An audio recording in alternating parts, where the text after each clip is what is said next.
வணக்கம் நண்பர்களே, digital technology சேனலுக்கு உங்கள் அனைவரையும் அன்புடன் வரவேற்கிறேன். இன்னைக்கு இந்த வீடியோவில் நம்ம தகவல் தொழில்நுட்பவியல் துறை சார்பாக மானிய கோரிக்கையின் கீழ் பல்வேறு நலத்திட்டங்களை அறிவிச்சிருக்காங்க. அது என்னன்னு டீட்டெயிலாக பார்ப்போம். தகவல் தொழில்நுட்பவியல் துறை அமைச்சர் மனோ தங்கராஜ் அவர்கள் பல்வேறு நலத்திட்டங்களை அறிவிச்சிருக்காங்க. தகவல் தொழில்நுட்பம் மற்றும் வணிக செயல்முறை மேலாண்மை நிறுவனங்களை மேம்படுத்துவதற்கான கொள்கை. தகவல் தொழில்நுட்பம் மற்றும் வணிக செயல்முறை மேலாண்மை துறையானது இந்திய பொருளாதாரத்தின் வளர்ச்சி ஊக்கியாகவும் குறிப்பாக 2ஆம் நிலை மற்றும் 3ஆம் நிலை நகரங்களில் வேலைவாய்ப்பு வளர்ச்சிக்கான உந்து சக்தியாகவும் திகழ்கிறது. எல்கோசெக்ஸ் கங்கை கொண்டான் திருநெல்வேலியில் ஆயத்த அலுவலக இடவசதி, எல்கோசெக் விஸ்வநாதபுரம் ஓசூரில் ஆயத்த அலுவலக இடவசதி, சென்னை கோட்டூர்புரத்தில் உள்ள ஒருங்கிணைந்த தகவல் தொழில்நுட்ப தனித்துவ வளாகம், சென்னை கோட்டூர்புரத்தில் உள்ள தமிழ் இணைய கல்விக் கழகத்திற்கு சொந்தமான நிலத்தில் தகவல் தொழில்நுட்ப நிறுவனங்கள் இணைந்து வேலை செய்யும் இடத்துடன் கூடிய ஒருங்கிணைந்த தகவல் தொழில்நுட்ப தனித்துவ வளாகம் 2.6 லட்சம் சதுர அடியில் 150 கோடி செலவினத்தில் அமைக்கப்படும் என தெரிவிச்சிருக்காங்க. தமிழ்நாடு இ-சேவை மையங்கள் மற்றும் குடிமக்கள் வலைதளத்தில் கூடுதலாக 100 மின்னணு சேவைகள்.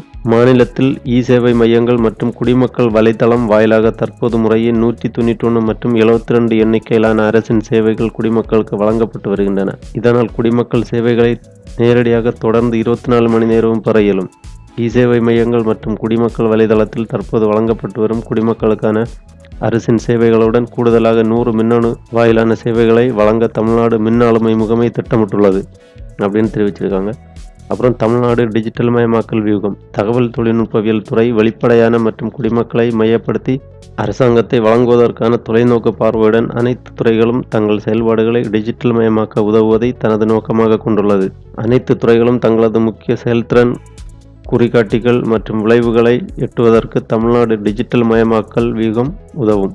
மேலும் தமிழக மக்களுக்கு விரைவான, கண்காணிக்கக்கூடிய, அணுகக்கூடிய, பதிலளிக்கக்கூடிய மற்றும் வெளிப்படையான நிர்வாகத்தை வழங்கும். தமிழ்நாடு டிஜிட்டல் மயமாக்கல் வியூகம் தகவல் தொழில்நுட்ப திறனை ஒவ்வொரு துறைசார் அலுவலகத்திலும் உருவாக்குவதை நோக்கமாக கொண்டுள்ளது.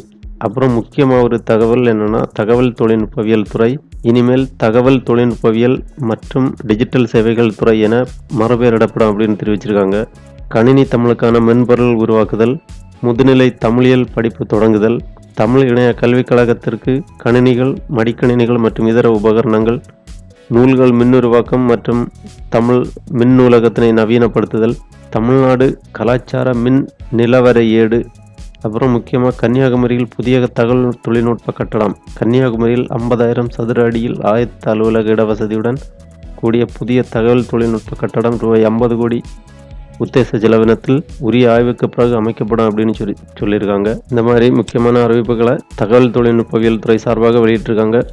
நண்பர்களே, இந்த வீடியோ பிடிச்சிருந்தோன்னா லைக் பண்ணுங்கள், ஷேர் பண்ணுங்கள். டிஜிட்டல் டெக்னாலஜி சேனல் இது வரைக்கும் சப்ஸ்கிரைப் பண்ணாதவங்க சப்ஸ்கிரைப் பண்ணி பெல் ஐக்கானை ப்ரெஸ் பண்ணுங்கள். ஆதரவளிக்கும் அனைத்து நண்பர்களுக்கும் நன்றி. வணக்கம்.